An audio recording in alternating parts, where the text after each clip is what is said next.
Listo, muy bien. Comenzamos con la clase.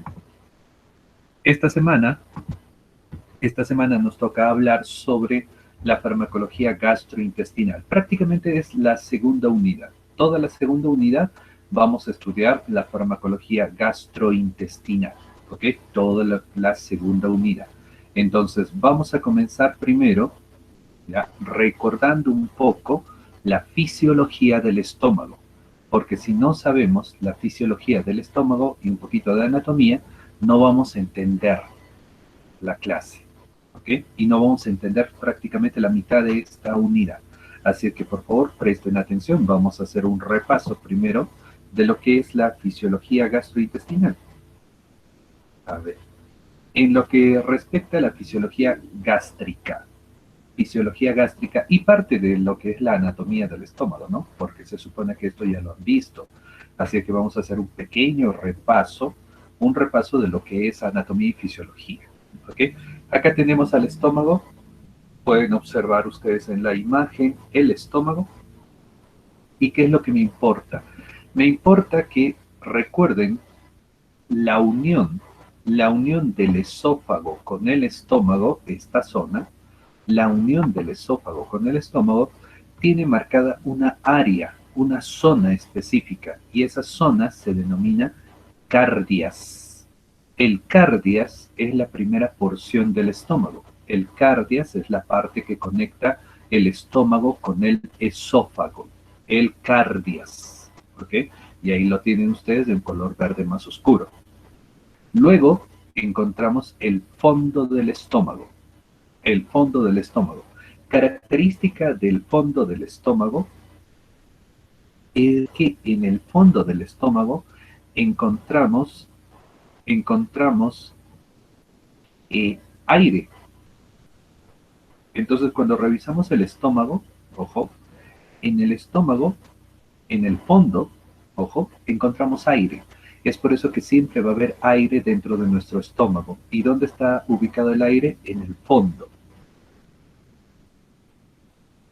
¿Entendido?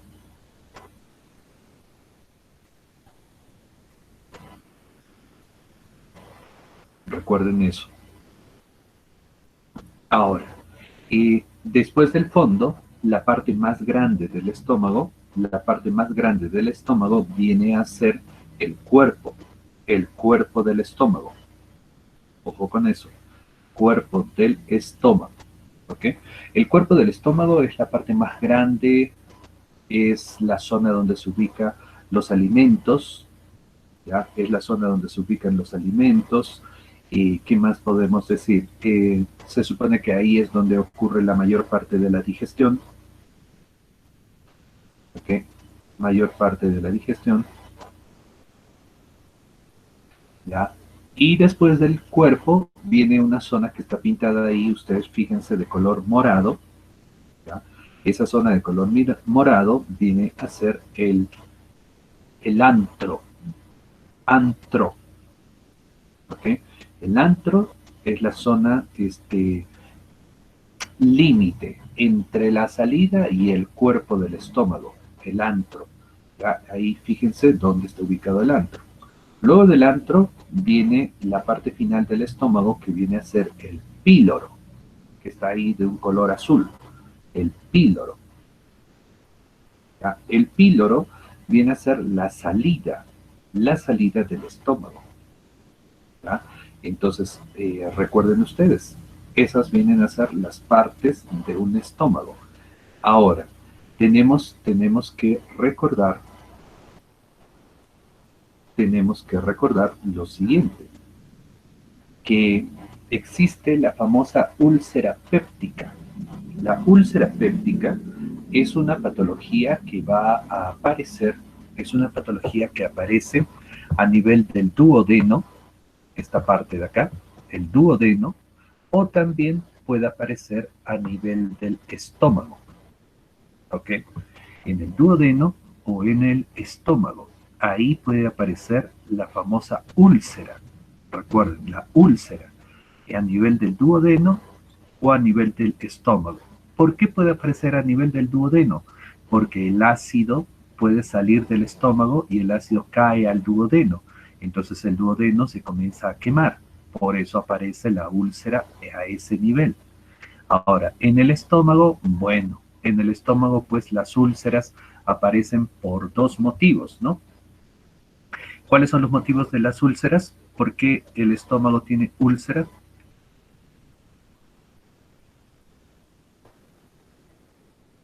¿Por qué el estómago tiene úlceras? ¿Cuáles son los motivos? A ver, ¿alguien puede prender su micrófono y decirnos causas de las úlceras?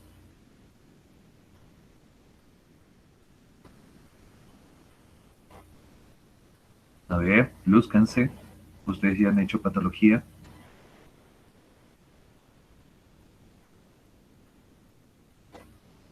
Causas de las úlceras.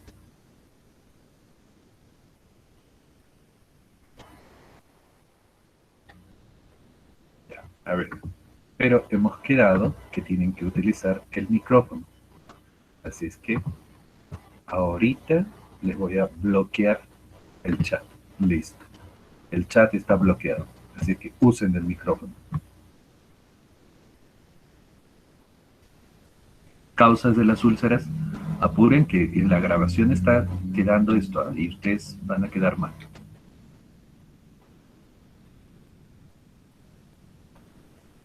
¿Por qué una persona tiene úlceras? Doctor, buenas tardes. La respuesta sería por la infección de una bacteria o también por, de repente, abuso de algún fármaco. Nemías, ¿qué bacteria? El que provoca la gastritis. ¿Cómo se llama? Puede ser, claro. De ¿Cómo se llama la bacteria? el Helicobacter. Muy bien, Nemías. Helicobacter pylori. Muy bien, Nemías. Se nota que has tenido un buen profesor de patología. ¿No? Y creo que he sido yo el que te enseñó patología, si no me equivoco. Ya. Y Nemías tiene razón. Ojo, la causa de la úlcera, la principal causa de úlcera viene a ser la presencia de una bacteria. La bacteria se llama el Helicobacter pylori. Helicobacter pylori. Ojo, cuando el Helicobacter pylori ingresa a nuestro estómago, tenemos dos opciones. O el Helicobacter pylori te produce una gastritis o el Helicobacter pylori te causa una úlcera. Entonces, ¿de qué va a depender? Del ataque de la bacteria. Si la bacteria ataca demasiado, te va a causar úlcera. Caso contrario, te va a causar solo una gastritis. ¿Entendido? Ya, ojo con eso. Ya, ojo con eso. El Helicobacter pylori. Pero también Nemías nos decía por algún fármaco. Nemías, ¿te acuerdas qué fármaco produce úlcera?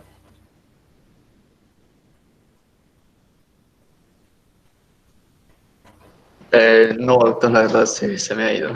No recuerdo. ¿Alguien que recuerde qué fármaco produce úlcera? A ver, ¿dónde está? ¿Quién? Manuel. A ver, Manuel, ¿qué fármaco no puedes dar a las personas porque ese fármaco produce úlcera?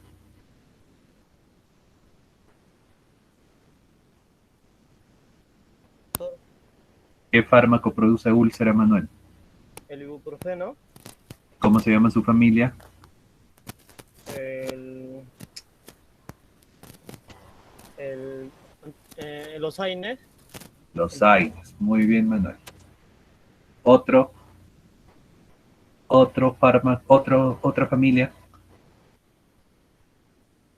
¿Alguien recuerda? Falta una familia. Una familia más que produce úlcera.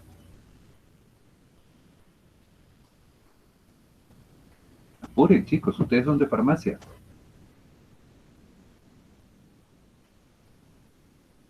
Y hemos hecho farmacología 1, ya saben. ¿Mm? No están estudiando, no están repasando. ¿Qué otra familia produce úlcera?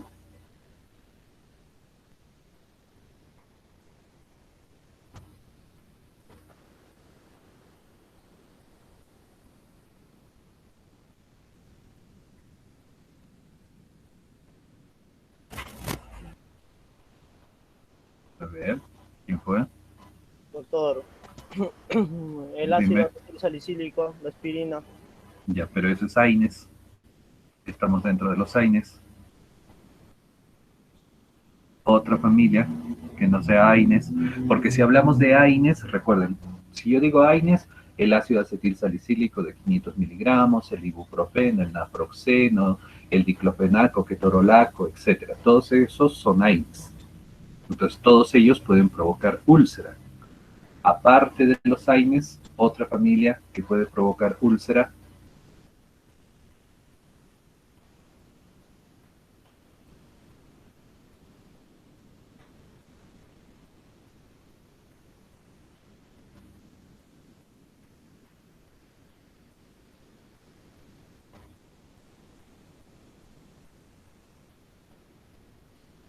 Ya, otra familia que puede provocar úlcera vienen a ser los corticoides. Ojo, corticoides. Prednisona, dexametasona, prednisolona, hidrocortisona, ya, corticoides. ¿Ya? Entonces, recuerden, tenemos la bacteria que dijo Nehemías, el Helicobacter pylori, primera causa. Segunda causa por fármacos. ¿Qué fármacos? Los AINES, los corticoides, ellos pueden causar úlcera en el estómago. Entonces, deben de tener cuidado con ellos. Ahora, hay otros tipos de úlcera que están relacionadas más con el estrés, ¿ya? Pero se relacionan cuando el paciente tiene una enfermedad incapacitante.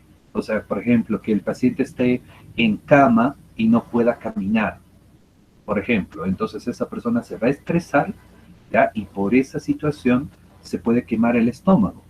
Sí, también existe. A eso le llamamos las úlceras reactivas. Existe, por ejemplo, una úlcera reactiva llamada la úlcera de Cushing y existe la úlcera de Curling, ¿ok? Que son úlceras que aparecen en pacientes que están hospitalizados. ¿Entendido? Entonces recuerden, existen esas úlceras que prácticamente aparecen por preocupaciones que va a tener la persona. Y ahorita les voy a explicar cuál sería el mecanismo. ¿Por qué la preocupación te puede causar úlcera? ¿Entendido? Bueno, pero eso recuerden, tienen que repasar patología, porque si no, no vamos a entender la farmacología. Ahora, dentro del estómago existen las famosas glándulas gástricas. Las glándulas gástricas. Ojo, las glándulas gástricas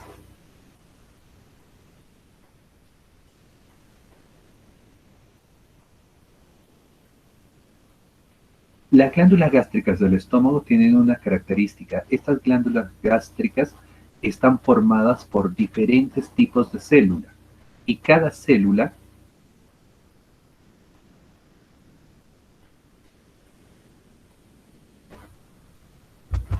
tipo de célula tiene diferente función. Fíjense, existen 6 tipos de célula que forman las glándulas gástricas y cada célula tiene diferente función. ¿Entendido? A ver, vamos a ver, acá están los nombres de las células, ¿ya? Y de repente se les va a hacer difícil para algunos porque está en inglés. Vamos a ver la siguiente, acá está en el español. ¿Qué células tiene las glándulas gástricas? La glándula gástrica tiene, primer tipo de célula, la célula mucosa. La célula mucosa, ¿cuál es la función de la célula mucosa? La célula mucosa se encarga de producir moco, pero el moco que produce esta célula tiene una característica, está repleto de bicarbonato. Entonces la célula mucosa del estómago produce moco con bicarbonato. ¿Entendido? Este moco con bicarbonato, ojo, moco con bicarbonato,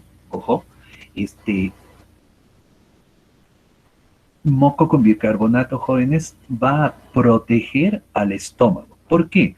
Porque el bicarbonato,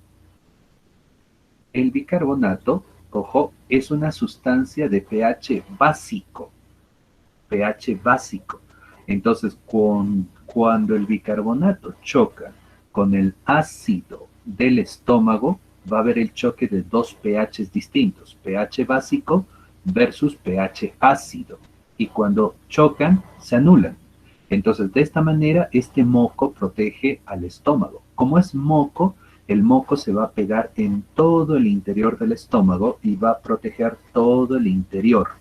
O sea, toda la pared del estómago está pegada, está llena de moco. Y ese moco tiene bicarbonato. Entonces, cuando el ácido del estómago choca con la pared, no va a quemarse la pared, porque primero el ácido va a tener que chocar con el moco. Entonces el moco del estómago protege al estómago. Yo puedo comer, por ejemplo, de repente me invitan a comer ceviche con harto limón. El limón es ácido. Entonces algunas personas dicen, no comas, te va a quemar tu estómago. ¿Por qué me va a quemar el estómago? Si yo tengo moco gástrico. Y si yo tengo moco gástrico, el moco gástrico se supone que me va a proteger. Es por eso que yo normal puedo comer el ceviche. ¿Me entiendes? Porque se supone que yo tengo el moco gástrico y ese moco gástrico está protegiendo mi estómago. Entonces, con confianza yo puedo comer ceviche, puedo comer jugo de naranja, de repente puedo tomar gaseosas, puedo tomar alcohol quizás. ¿Por qué? Porque tengo moco en el estómago. ¿Están entendiendo? Entonces, esa es la importancia y se supone que todos deberíamos de tener moco en el estómago. ¿Entendido? Todos deberíamos de tener moco en el estómago. Ahora, lo normal es de que todas las personas tengan moco en el estómago. Eso es lo correcto. Y se supone que todos deberíamos de tener ese moco con bicarbonato en nuestro estómago. ¿Cuál es el problema? El problema es de que en algunas personas desaparece el moco. Y por eso la persona se queda sin moco en su estómago y por eso es lo que el estómago se quema. ¿Me entienden? Porque ya no está el escudo protector, ¿no? El moco con bicarbonato es como un escudo protector. ¿Entendido?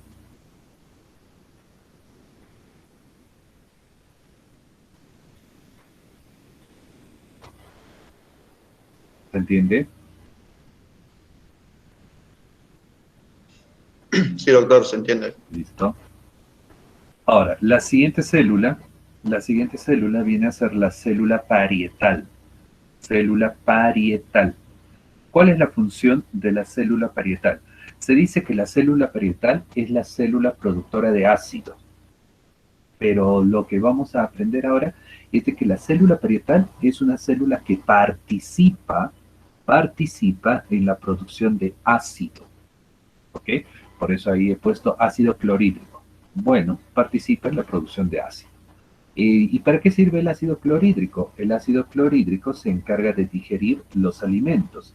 Gracias al ácido clorhídrico, por ejemplo, nosotros podemos comer carne roja sobre todo, y el ácido del estómago comienza a digerir la carne roja del estómago. Entonces se supone que esa es una gran ventaja. Entonces, la célula parietal, ojo, nos ayuda a digerir alimentos. No se olviden, digiere alimentos. La célula parietal produce ácido clorhídrico y el ácido clorhídrico ayuda a digerir los alimentos. Luego, la célula parietal también produce otra sustancia llamada factor intrínseco. El factor intrínseco, jóvenes, es una sustancia que ayuda a meter vitamina B12 a la sangre. Ayuda a meter vitamina B12 a la sangre. Entonces, ¿cómo existe el factor intrínseco? Gracias al ácido del estómago. Mientras tu estómago tenga ácido, tu estómago va a tener factor intrínseco. Entonces, el factor intrínseco, ¿qué hace? Coge a la vitamina B12 y mete la vitamina B12 a la sangre. Ahora, ¿para qué sirve la vitamina B12? ¿Alguien sabe para qué sirve la vitamina B12? ¿Ideas? ¿Alguien de repente ha escuchado o aprendió en su curso de biología, primer ciclo, cuál es la función de la vitamina B12?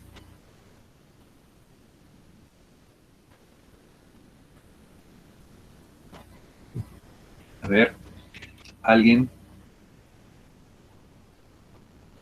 Rápido, googleen Y lúzcanse por el micrófono para pensar que sí saben.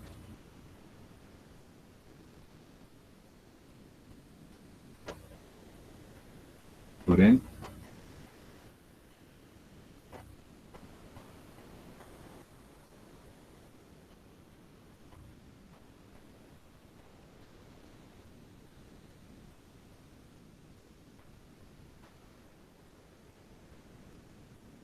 Nada.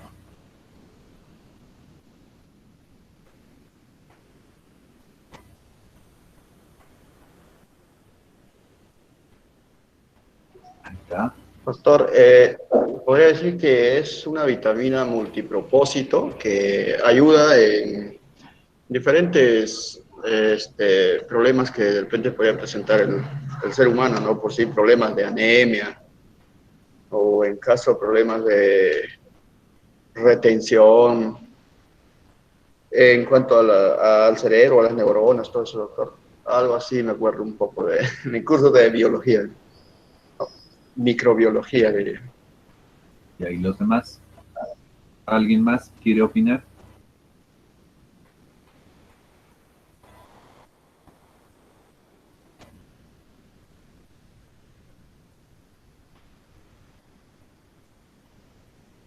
Nadie. Bueno. Y la vitamina B12 es una vitamina que participa en lo que vendría a ser la producción de ADN. La vitamina B12 nos ayuda en la producción de ADN, por lo tanto la vitamina B12 participa en la multiplicación de la célula. Si tenemos vitamina B12, nuestras células se multiplican. Sobre todo, participa en la multiplicación de las células de la sangre. Células de la sangre. Entonces, para que tu glóbulo rojo se multiplique, necesita vitamina B12. Para que los glóbulos blancos se multipliquen, necesita vitamina B12. Para que las plaquetas se multipliquen, necesita vitamina B12. ¿Y cómo así? Gracias al factor intrínseco. Porque recuerden que el factor intrínseco es el que va a meter vitamina B12 a la sangre. Recuerden eso. Factor intrínseco va a meter vitamina B12 a la sangre. ¿Y qué pasaría si desaparece el factor intrínseco? Si desaparece el factor intrínseco, la vitamina B12 ya no entra a la sangre, por lo tanto se detiene la multiplicación celular. Y vamos a tener problemas porque el paciente poco a poco se va a ir quedando sin células de la sangre. ¿Por qué? Porque no se va a multiplicar la célula de la sangre. Ojo con ese detalle. Siguiente célula. La siguiente célula que existe vienen a ser las células enterocromafines. Células enterocromafines. Las células enterocromafines, ojo, se encargan de producir histamina. Histamina. Y la histamina participa en la producción de ácido clorhídrico. Recuerden eso. Siguiente célula viene a ser la célula principal. La célula principal se encarga de producir dos cosas. Se encarga de producir pepsinógeno, ¿ya? Y el pepsinógeno se va a convertir en pepsina, y la pepsina nos ayuda a digerir proteínas. Luego, la célula principal también va a producir una sustancia llamada lipasa gástrica. Lipasa gástrica, la célula principal. Ojo, produce lipasa gástrica. ¿Y la lipasa gástrica para qué sirve? La lipasa gástrica sirve para digerir lípidos. La lipasa gástrica digiere lípidos. Entonces participa en lo que es la digestión de la grasa, porque es la lipasa. Luego existe la célula D. La célula D produce una sustancia llamada somatostatina. Y la somatostatina se encarga de bloquear la función del estómago. La somatostatina no deja que funcione el estómago. ¿Ok? Somatostatina. Luego tenemos a la célula G. La célula G se encarga de producir gastrina. La gastrina se va a encargar de producir o participa también en la producción de ácido clorhídrico. Entonces, fíjense, para el ácido clorhídrico está trabajando la célula parietal, está trabajando la célula enterocromafines y la célula G. Ojo. ¿Ya? ¿Por qué? Porque la producción de ácido clorhídrico es interesante y tiene un mecanismo cómo nuestro estómago produce ácido clorhídrico. Y eso es lo que vamos a aprender ahorita. Fíjense acá. Lo que he puesto ahí de color verde es una especie de célula parietal. ¿Ok? Entonces lo que he querido diseñarles con eso es una célula parietal. ¿Ok? De color verde. Ya. Tenemos la célula parietal, partes de la célula parietal. ¿Qué encontramos en la célula parietal? En la parte superior de la célula parietal, fíjense, encontramos a la famosa bomba hidrógeno potasio ATPasa. Bomba hidrógeno potasio ATPasa. Bomba hidrógeno potasio ATPasa. ¿Okay? Esa la encontramos en la parte superior de la célula parietal. En la parte inferior de la célula parietal encontramos al receptor de gastrina, que ahí está como una manchita roja, receptor de gastrina. Tenemos al receptor de acetilcolina, cuyo nombre correcto es receptor muscarínico, receptor de acetilcolina, receptor muscarínico, ojo, receptor muscarínico. Luego tenemos al receptor H2, y el receptor H2 es el receptor de la histamina. Entonces, fíjense, en la base de la célula parietal, vamos a encontrar a tres receptores. Receptor de gastrina, receptor de acetilcolina, o también llamado receptor muscarínico, y receptor H2, que es el receptor de histamina. ¿Ok? Entonces, estas son las partes fundamentales de la célula parietal, ¿ok? Y lo que tenemos que aprender. ¿Por qué? Porque ahorita vamos a ver cómo funciona esta célula, ¿ok? Cómo funciona esta célula, y en base a eso vamos a ver, pues, el trabajo de nuestro estómago. A ver. Acá. El estómago. Producción de ácido clorhídrico. ¿Cómo se produce el ácido clorhídrico? Dice, para que se produzca ácido clorhídrico, debe de aparecer gastrina. Y la gastrina, fíjense, la gastrina se debe de conectar a su receptor. ¿A qué receptor? Al receptor de gastrina. ¿Ok? Entonces, la gastrina se une con su receptor de gastrina. Y fíjense, el receptor de gastrina manda un estímulo hacia el núcleo de la célula parietal, y el núcleo de la célula parietal manda otro estímulo hacia la bomba hidrógeno potasio ATPasa. ¿Y qué hace esta bomba? La bomba, miren, lo que va a hacer es meter al interior de la célula al potasio. Potasio entra a la célula parietal y sale de la célula parietal hidrógeno. Entonces, ¿qué hace la bomba? La bomba hace un intercambio entre el potasio y el hidrógeno. El potasio entra a la célula parietal y el hidrógeno sale de la célula parietal. Ese es el trabajo de la célula parietal, nada más. Entonces, ¿para qué ha sido diseñada la célula parietal? La célula parietal ha sido diseñada para expulsar hidrógeno. La célula parietal tiene que botar hidrógeno. Y ese es su trabajo, botar hidrógeno, nada más. Ojo, ¿y para qué bota el hidrógeno? Ahorita vamos a ver acá. Miren, la célula parietal bota hidrógeno. Y el hidrógeno sale de la célula parietal, ¿y contra quién choca el hidrógeno? Contra el cloro. ¿Y por qué choca contra el cloro? Porque por fisiología nosotros sabemos que en el interior de nuestro estómago se acumula el cloro. El cloro vive acumulado en el centro de nuestro estómago. El centro del estómago es el reservorio de cloro de nuestro cuerpo. Entonces la célula parietal, ¿qué hace? Suelta hidrógeno nada más. El hidrógeno choca con el cloro que está al centro del estómago, y al unirse, ojo, al unirse hidrógeno más cloro, se transforman en ácido clorhídrico, Y de esa manera es como aparece el ácido clorhídrico en el estómago.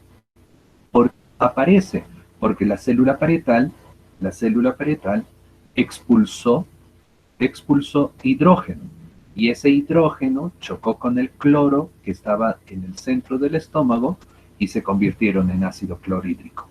De esa manera nuestro estómago posee ácido clorhídrico y ese es el mecanismo mediante el cual producimos ácido clorhídrico.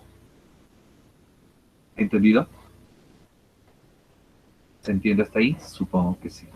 Ahora, entonces, eso es lo que ocurre cuando la gastrina, fíjense el dibujo, cuando la gastrina choca o se conecta con su receptor de gastrina. Ahora, la pregunta es, ¿y por qué aparece la gastrina? ¿Cómo así la gastrina aparece en el estómago?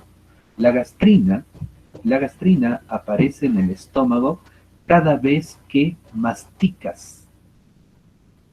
Cuando tú comienzas a masticar, ojo, cuando tú comienzas a masticar, automáticamente, ojo, la masticación manda un reflejo nervioso hasta el estómago. Y cuando tú comienzas a masticar, le llega un mensaje al estómago para que el estómago libere gastrina, cosa que la gastrina se conecta a su receptor de gastrina, activan al núcleo de la célula parietal y la célula parietal ¿qué va a ordenar? La célula parietal va a ordenar que la bomba expulse hidrógeno y la bomba va a expulsar hidrógeno y ese hidrógeno chocará con el cloro y se convierten en ácido clorhídrico. ¿Y para qué hace este proceso? Porque como estás masticando, se supone que en uno de esos momentos vas a tragar lo que estás masticando. Entonces esa comida va a bajar por tu esófago y va a llegar a tu estómago. Y cuando la comida está llegando a tu estómago, justo ese rato está ocurriendo la salida de hidrógeno de la célula parietal y el hidrógeno está chocando con el cloro y se están convirtiendo en ácido. Entonces cuando la comida llega al estómago, cae en una laguna de ácido y ahí comienza la digestión. ¿Se entiende? Es por eso que cuando tú masticas, automáticamente en tu estómago se empieza a producir ácido por culpa de la gastrina, que aparece cada vez que la persona mastica. ¿Están entendiendo? Ahora, imagínense que de repente por ahí una chica, ¿ya? Una chica que se cree, ¿no?, lo máximo, comienza a masticar chicle. ¿Qué va a suceder si masticas chicle?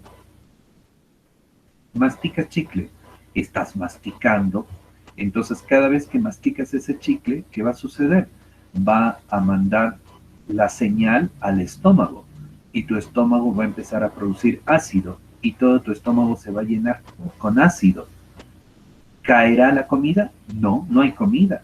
¿Por qué? Porque lo que estás haciendo es masticar chicle, entonces no hay comida.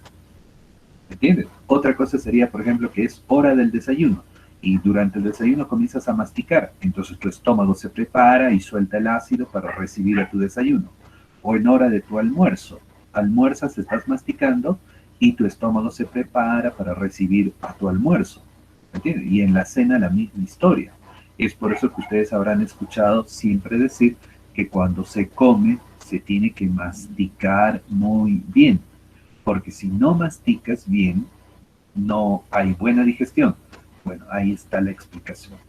Si tú masticas muy bien, esa masticación va a mandar un reflejo al estómago y tu estómago va a empezar a producir ácido. ¿Entendido?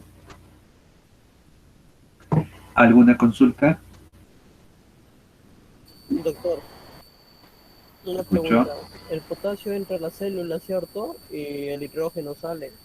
Así es.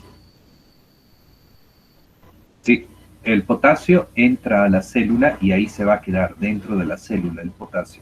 Y el hidrógeno sale. Ya, doctor.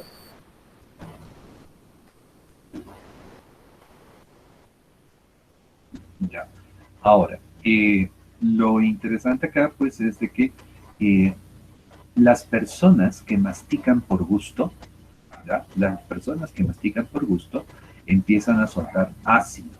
Ahora, imagínate que lo correcto es de que tú solamente tengas ácido en tu estómago en hora del desayuno, del almuerzo y de la cena.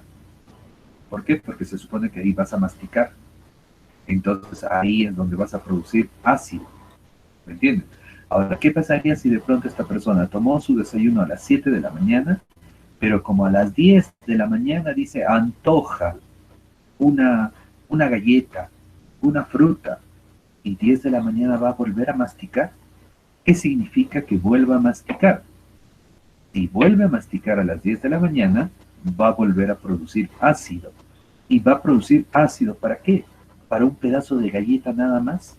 Pero todo su estómago se va a llenar con ácido. Ahora, almuerza de repente 1 de la tarde, a las 4, o sea, ahorita 5 de la tarde, una galletita, un chocolatito. Vas a volver a masticar. Por lo tanto, tu estómago se va a volver a llenar con ácido. Y después va a venir la cena. Y de repente dice se va a quedar estudiando, lo cual lo dudo, pero bueno, vamos a creer en que sí van a estudiar en la noche, ¿ya? Y como a las 11 de la noche dice le da hambre un poquito, y una galletita, un pancito, vas a volver a masticar. Entonces vas a volver a llenar con ácido tu estómago. Por eso ustedes habrán escuchado decir siempre que es malo comer fuera de hora. ¿Escucharon eso o no? ¿Que es malo comer a deshoras? ¿Por qué es malo comer a deshoras? Porque cada vez que mastiques, tu estómago va a tener ácido. Ahora, imagínense que esa persona ya tiene gastritis y va a empezar a comer a deshoras. Pobre estómago. ¿Cómo va a terminar? Quemado. ¿Entendido? ¿Ya? Y entonces ahí está la explicación del por qué no puedes comer fuera de hora. ¿Ok? Stop. Sigamos. Ese fue el primer receptor. Ojo, el receptor de la gastrina. Y aparte de este receptor, hemos dicho que hay otros receptores. Por ejemplo, el receptor muscarínico. El receptor muscarínico es el receptor que se conecta con una sustancia llamada acetilcolina. La acetilcolina, ojo, es una sustancia que se une al receptor muscarínico. El receptor muscarínico está presente en diferentes órganos. Acá estamos hablando solamente del estómago. A nivel del estómago, el receptor muscarínico está, por ejemplo, en la célula parietal. Sí, está en la célula parietal, también está en el músculo de la pared del estómago, que eso lo vamos a estudiar más adelante. Acá solamente me interesa, por el momento, la célula parietal. ¿Ok? Entonces, este receptor muscarínico está en la célula parietal. ¿Qué es lo que hace el receptor muscarínico? Se conecta con la acetilcolina y fíjense el gráfico. La acetilcolina se conecta con el receptor muscarínico y la acetilcolina más el receptor van a mandar una señal al núcleo de la célula. ¿Y qué hace el núcleo de la célula? Manda una señal a la bomba, hidrógeno, potasio, ATPasa. ¿Y qué va a hacer la bomba? La bomba va a meter potasio a la célula y va a expulsar hidrógeno. Y el hidrógeno va a salir de la célula. Mete potasio y bota hidrógeno. ¿Están viendo? Las flechas azules. ¿Okay? Mete potasio a la célula y bota hidrógeno. Entonces, ¿qué hace la célula parietal? Otra vez, la célula parietal lo que está haciendo es botar, ¿qué cosa? Está botando hidrógeno. Y cuando bota el hidrógeno, ¿qué sucede?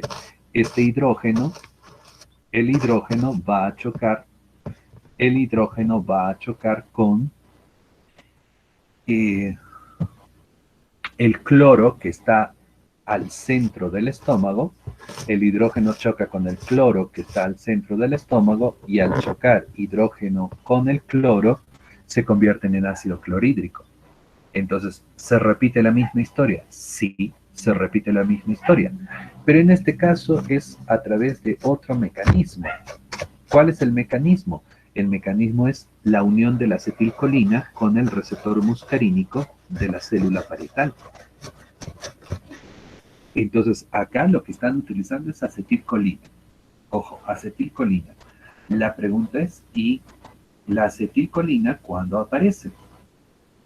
¿Cuándo va a aparecer acetilcolina en nuestro estómago? Ahí viene lo interesante. ¿Cuándo aparece acetilcolina en nuestro estómago? La acetilcolina va a aparecer en nuestro estómago en casos de estrés. Si la persona se estresa, ojo, si la persona se estresa, ¿qué ocurre? Suelta acetilcolina en su estómago. Entonces, toda persona estresada, ojo, toda persona estresada, ¿qué tiene? Acetilcolina en su estómago. Y si tiene acetilcolina en su estómago, ¿qué pasa?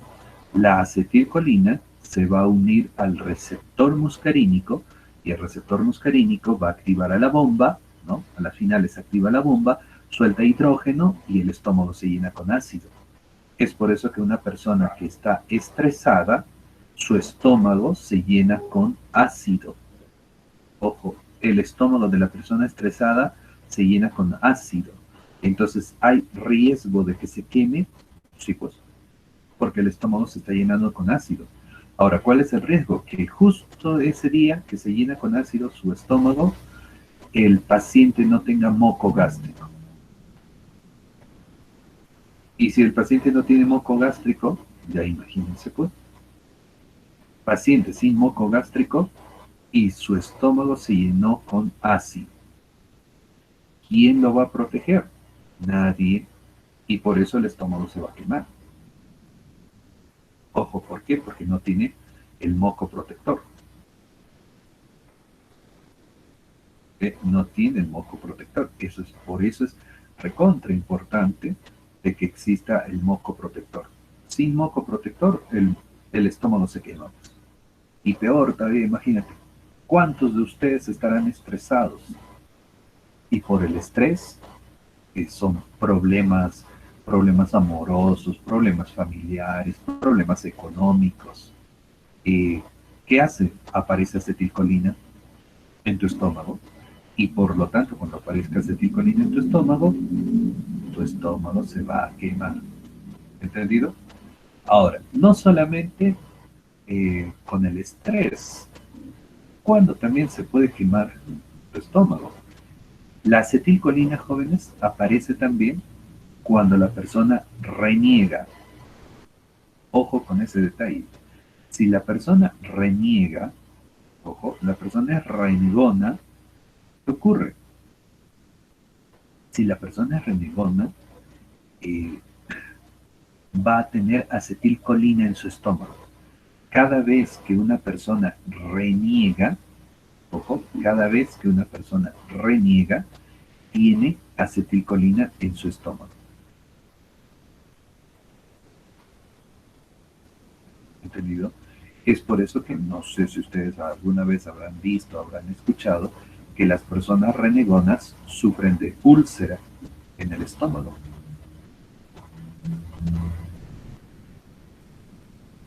¿Ya? Quizás alguna vez han escuchado eso, no lo sé. Pero bueno, si nunca lo han escuchado, les cuento. Una persona renegona es una persona que sufre de úlcera en el estómago. ¿Por qué? Porque las personas que reniegan, ¿ya?, sueltan acetilcolina en su estómago. Entonces la pregunta es, ¿vale renegar? Ustedes respondan. ¿Y vale o no vale renegar? ¿Entendido? Así que alguna vez yo escuché que personas decían que cuando reniegas tu hígado se malogra.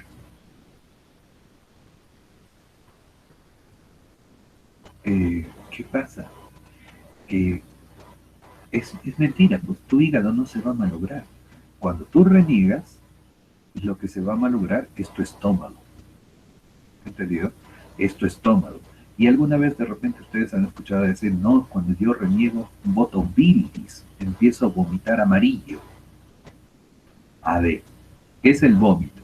El vómito es la expulsión del contenido del estómago, ¿no? Todo lo que está en el estómago sale en el vómito, ¿ya? Y cuando una persona es renegona, suelta acetilcolina, y al soltar acetilcolina, ¿qué va a producir? Ácido, ácido. ¿Y de qué color creen que es el ácido clorhídrico? El ácido clorhídrico a veces es amarillo o a veces es medio verde. Entonces, si la persona empieza a vomitar un líquido amarillento o verde, ¿qué está botando?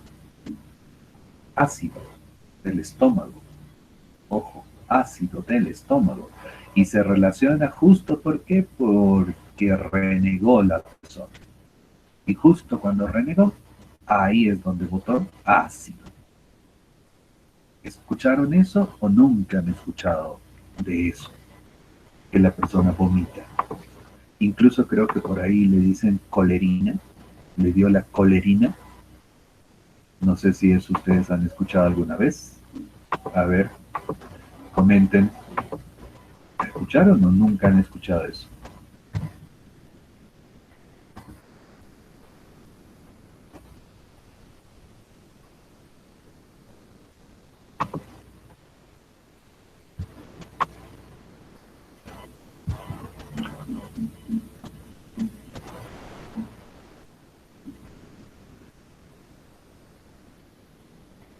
Nadie ha escuchado, nadie sabe nada.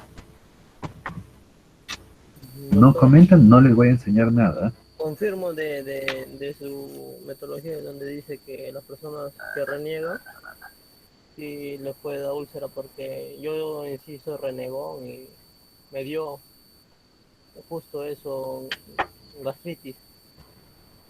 ¿No? ¿Y cómo sabes que es gastritis? ¿Por qué no Eh, úlcera? Fui al médico y bueno, me dijo que es una gastritis leve nada más. Manuel, Manuel, para saber si tienes gastritis o úlcera, te tienen que hacer una endoscopía. Meter una cámara de video por tu boca que llegue hasta tu estómago. Y solamente así podemos saber si es gastritis o es úlcera. Si te ha visto, ya, y te ha examinado, según él te ha examinado, o a veces se engañan, ¿saben con qué? Sacándote ecografía. Y te dicen, te voy a sacar ecografía del estómago. Y si te sacan ecografía y te dicen, tienes gastritis, no, es gastritis crónica, y a ese te está chamullando, ese te está engañando. ¿Entendió? Porque la ecografía no sirve para ver el estómago, por si acaso. ¿Por qué no sirve la ecografía para ver el estómago? Porque en el estómago hay aire. Entonces la ecografía no sirve en lugares donde hay aire. Recuerden eso. ¿Ya? Y que así nada más al ojo clínico que te digan, no, tú no tienes úlcera, lo tuyo es gastritis nada más. No, se está engañando. No se está engañando. Porque ningún médico así por así te puede decir, ¿no? Es gastritis crónica. No, ya tienes úlcera, principio de úlcera. Solo si te ha hecho la endoscopía, sirve el diagnóstico. ¿No te han hecho la endoscopía? No. No hay que creer. Hay que tener mucho cuidado. ¿Ok? Entonces, bueno, ahí la gente de Pichanaki conocerá pues a Manuel, ¿no? Y sabrá si es renegón o no es renegón. Así es que ya eso ustedes lo saben. Ya, listo. Sigamos. Doctor, una pregunta. ¿Te escucho? Hay personas que a veces comen cada rato una galletita, un pancito, que sí que están dañando el estómago porque al masticar están llenando su estómago de ácido cada momento. Así es. Por eso se supone que está prohibido comer a deshoras. Las personas debemos de acostumbrar a nuestro cuerpo a tomar desayuno, almuerzo y cena. Punto.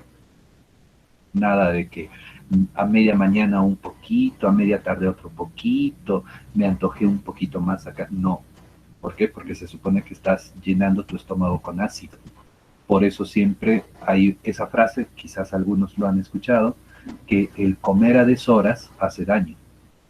Y eso es comer a deshoras. Es por eso que no puedes hacer eso.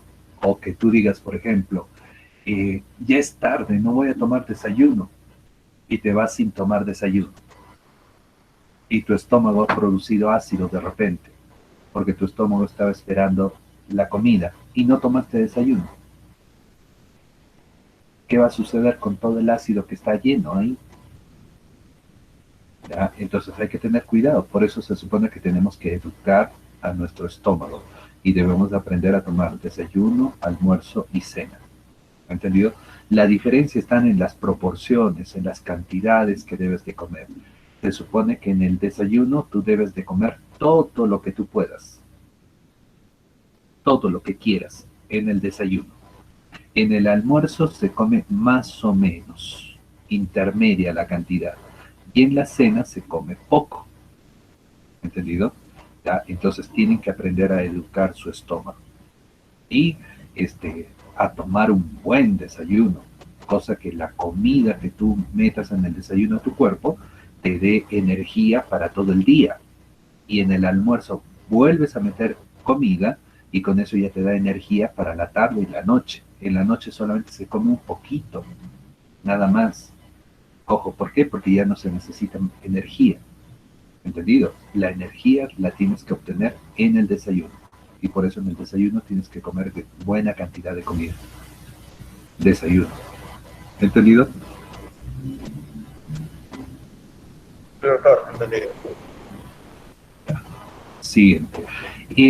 Hemos dicho, acetilcolina aparece en los estresados, ¿no? Imagínense. Todos hemos estado estresados, encerrados 7 meses en nuestra casa. Bueno, aunque ustedes, creo, los de Pichinaki han estado menos tiempo encerrados. Pero bueno, ya hemos estado estresados. ¿Nos habrá dado úlceras? Puede que sí. Por estrés, por culpa de esta acetilcolina. De pronto, como su compañero Manuel dice, soy renegón. ¿Eres renegón? ¿Tu estómago se habrá quemado? Se habrá quemado. ¿Cuánto se ha quemado? No lo sé. Tendríamos que ver el interior del estómago para ver si ya tienes úlcera o solamente es gastritis. Pero de que se quemó, se quemó. ¿Por qué? Porque cuando reniegas aparece la acetilcolina. Otro. ¿Cuándo aparece acetilcolina? Cuando estás triste, cuando estás deprimido. Entonces imagínate, ya estás deprimido. ¿Por qué? Porque tu vaca no produce leche. Te fregaste. Deprimido, ¿ya? ¿Qué va a suceder? Cuando te deprimes, aparece acetilcolina en tu estómago. Entonces, la persona deprimida, la persona que para triste, ¿se puede quemar su estómago? Sí, se puede quemar su estómago. Una persona que sufra de depresión, se quema el estómago. Ahora, mezclen todo.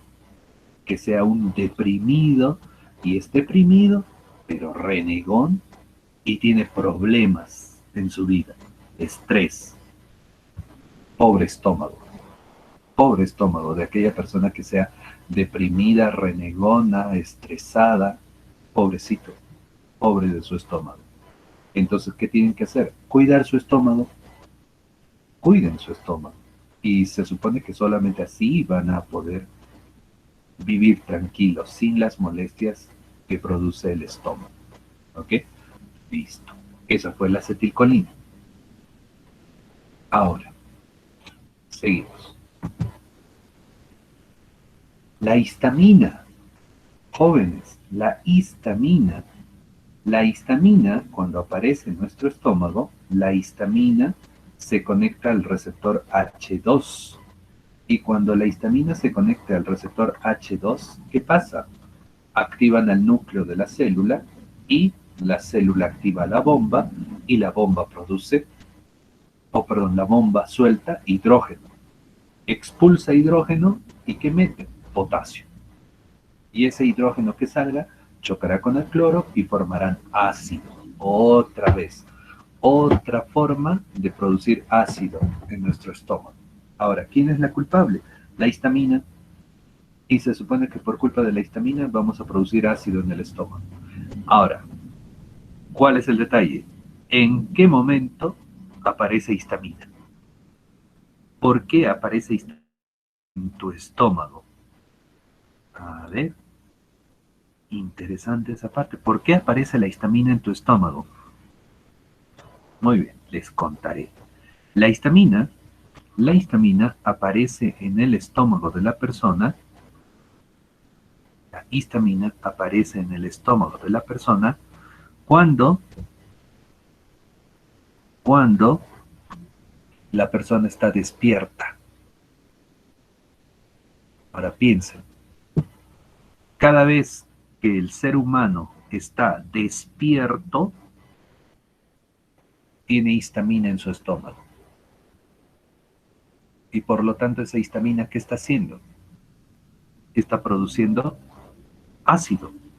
Quiere decir que ahorita los que estemos atendiendo la clase, los que están despiertos, porque no vaya a ser que algunos ya prendieron la clase y se han quedado dormidos, los que están despiertos ahorita en la clase, yo que estoy despierto, estoy dictando la clase, ahorita tengo histamina en mi estómago. ¿Qué está haciendo esa histamina? Produciendo ácido. Es por eso que las 24 horas, o bueno, la mayor parte del día, no las 24 horas, la mayor parte del día, mi estómago siempre tiene ácido. ¿Por qué? Porque se supone que estoy despierto. Y cuando estoy despierto, tengo histamina. Y la histamina está produciendo ácido en el estómago. ¿Qué debo de hacer para dejar de producir ácido? Dormir. Por eso dicen que debemos de dormir. Dormir. Ahora imagínense que de repente por ahí una persona, ¿a qué hora duermes? Me dice, 2 de la mañana. ¿Por qué? Porque se la pasa pensando en que su vaca no produce leche. Ya, 2 de la mañana duerme recién. ¿Y a qué hora se despierta? 5 de la mañana. A seguir pensando por qué su vaca no produce. O, o en el caso de ustedes, ¿por qué su chakra no produce? Ya, ¿por qué no produce tu chakra? ¿Y cuántas horas has dormido? 3 horas. 3 horas. 3 horas tu estómago ha descansado. Y de ahí has vuelto a despertar y has vuelto a soltar histamina. Y otra vez tu estómago con ácido. Entonces imagínense, y si esta persona se desvela, esta persona se fue de juerga, de repente su fiesta COVID ha hecho y se amaneció, no ha dormido, pobre estómago. Y encima todavía le ha metido alcohol, pobre estómago. ¿Se dan cuenta? Y de ahí está de repente con gastritis, está con úlcera y viene todavía al consultorio y nos dice, no sé por qué tengo gastritis, no sé por qué no sana mi gastritis. Ah, todavía es conchudo y nos dice, estoy tomando las medicinas para la gastritis, pero no sano. Mm, ahora Ahora que ya saben anatomía y fisiología del estómago, pueden analizar, ¿verdad? Y ya pueden por lo menos deducir y darse cuenta cómo es la enfermedad, ¿no? ¿Cómo va a suceder esta enfermedad? ¿O por qué esta enfermedad se prolonga? ¿Por qué la persona no sana? Porque lamentablemente pues estamos cometiendo errores en nuestra vida. ¿Están entendiendo? ¿Se entiende? Sí, doctor, está claro. Listo. Sí, Los demás no profesor. sé. Ah, por fin, Rivera. Por lo menos ya sé que hay 3 en el salón. Los Doctor, demás no sé. doctor, una pregunta. Le quería consultar si, digamos, las personas que por lo, digamos, Más reniega, fuerte, por favor. por ejemplo, reniega a la persona Ya, y pero no reniegues podría, nada. ¿qué se le podría recomendar? O sea, beber agua o algo así. No renegar, Manuel. Lo primero que tiene que hacer es no renegar.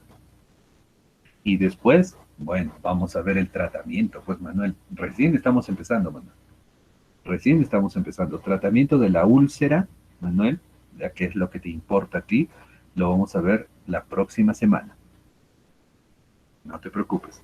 Ahí con calma vamos a aprender. ¿Ok? Pero por el momento, lo que tienes que hacer es no renegar, ojo, no estresarte y no deprimirte. Porque el estrés mata. Y ya saben cómo malogra el estómago. Así que cuiden su estómago. Cuiden su estómago.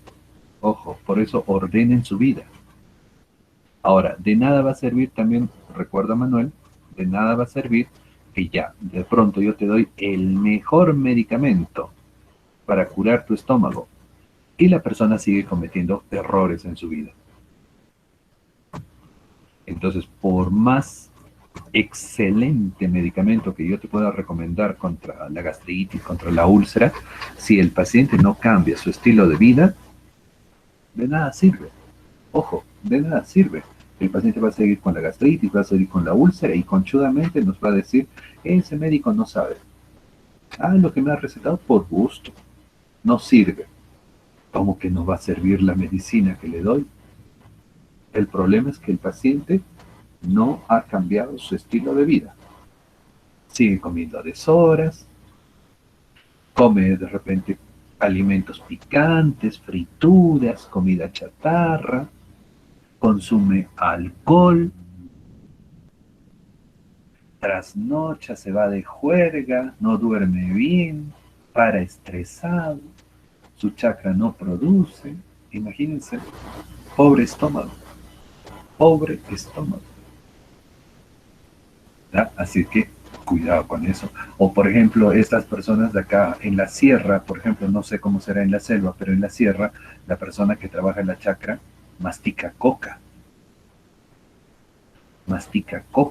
ojo, y todo el rato está masticando, masticando, masticando, masticando. ¿Cómo está su estómago? Quemado. Y lo gracioso nos dice, pero no me duele. Obvio, porque estás masticando coca. La coca, recuerden, de la hoja de coca se fabrica la anestesia local. Entonces, cuando la persona mastica hoja de coca, ¿qué cosa está metiendo a su cuerpo? Anestesia local. Entonces, la anestesia local está llegando a su estómago con su saliva y está anestesiando su estómago, pues. Y por eso el paciente no siente dolor. Pero por dentro su estómago estará con úlcera, estará con gastritis. ¿Por qué? Porque esa persona a veces lo único que hace es llevar su hoja de coca en su bolsa y eso todo el día mastica hoja de coca. Y por eso dicen que ellos trabajan de sol a sol, duro y parejo en la chakra. Y no comen. Eso, imagínense. ¿Y tienen fuerza? Sí, es que la hoja de coca, aparte de dar anestesia local, la hoja de coca pues da cocaína y la cocaína es una droga psicoactiva, es una droga que te hace creer que tienes fuerza, te hace creer y por eso la persona piensa que tiene más fuerza. Por eso los drogadictos que consumen cocaína piensan que son más fuertes, piensan que tienen más velocidad. Ojo con eso. Pero pobre de su estómago. Yo sigo insistiendo con el estómago. Hay que cuidar el estómago. ¿Entendido? Profesor. Te escucho, Rivera. Profesor, no solamente sería en lo que es los agricultores, también sería en los mineros, porque los mineros también, profesor, mastican su coca cuando van a ingresar a laborar. Ah, mira tú, no sabía, buen dato, Rivera. Prácticamente toda aquella persona que mastique hoja de coca. Hasta incluso, por ejemplo, creo que hay algunas señoras que venden en el mercado, ¿no? En los mercados de acá, por ejemplo, en mayorista, hay señoras que a veces están masticando su hoja de coca y no comen, porque piensan que con eso tienen energía y ya no comen, pero están masticando. Entonces el masticar hace que suelten gastrina y por culpa de esa gastrina van a producir ácido en su estómago. ¿Ya? Y no les va a doler, porque la hoja de coca les da anestesia local, entonces les quita el dolor. Y por eso estas personas no se dan cuenta que su estómago le está doliendo, le está ardiendo el estómago, porque la hoja de coca tapa eso. Como es anestesia, la persona no se da cuenta, no se percata.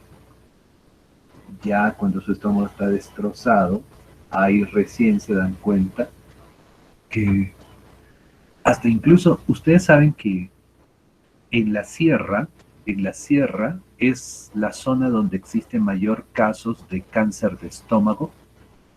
¿Sabían eso? En la sierra es el lugar donde existen más casos de cáncer de estómago. Ojo, y todavía en la sierra lejana, en la altura, que le dicen acá en la misma sierra, le dicen la zona de la altura, la puna, ¿ya? Cáncer de estómago.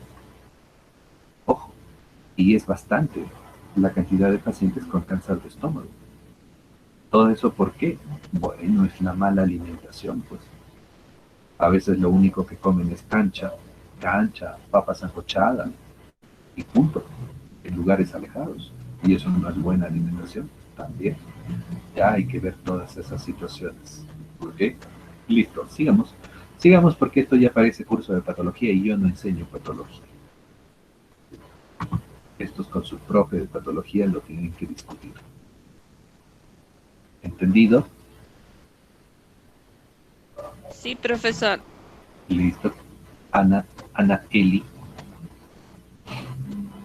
Sí, profesor. ¿Quién apareció? Herrera, estaba viva. Muy bien, Herrera. Ya, Herrera Romero ha hablado. Ya, entonces fíjense, miren, esta es la célula parietal y la célula parietal pues trabaja con 3 sustancias. Trabaja con la gastrina, trabaja con la acetilcolina y trabaja con la histamina. ¿Ok? Ahora, si yo quiero quitarle la producción de ácido al estómago, ¿a qué nivel trabajaría? Les dejo eso para pensar, ¿entendido? Y ustedes piensan en sus casitas, ¿dónde deberían de trabajar los medicamentos para que ya no se produzca ácido? Piénsenlo. Y eso poco a poco vamos a ir aprendiendo ahora. ¿Ok? Muy bien, entonces recuerden, la célula parietal lo único que bota es hidrógeno y el hidrógeno choca con el cloro y se transforman en ácido clorhídrico. Muy bien, vamos a comenzar a hablar sobre el primer medicamento que existe, la primera familia de fármacos que existen para el estómago. Esta familia de fármacos han sido creados hace años atrás, ya años atrás, y son conocidos como los antiácidos. ¿Ok? Y de repente ustedes alguna vez han escuchado hablar sobre los antiácidos. Los antiácidos, primero, ¿qué significa antiácido? Anti, contra. Entonces sería contra el ácido, el antiácido. Ahora, los antiácidos, fíjense en la diapositiva, tienen como finalidad neutralizar el exceso de ácido secretado por el estómago. Tienen como finalidad neutralizar el exceso de ácido secretado por el estómago, responsable de la sensación agraz. ¿Qué es eso? Hay personas, y lo que les decía, hay personas que de un momento a otro su estómago comienza a producir más ácido y el exceso de ácido nos comienza a causar molestias. Esa molestia por exceso de ácido se le llama la sensación agraz.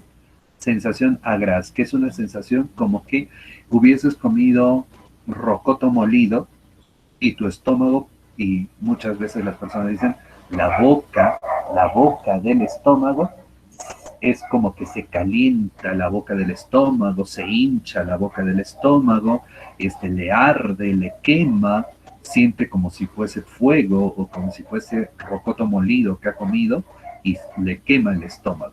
Ya, esa es la sensación agraz. Y esa sensación agraz aparece siempre por un exceso de ácido dentro del estómago. ¿Ok? Ahora ustedes ya se pondrán a analizar por qué hay un exceso de ácido dentro del estómago. Ya ustedes eso van a analizar, por qué existe el exceso de ácido dentro del estómago. Ahora, el pH del estómago normal.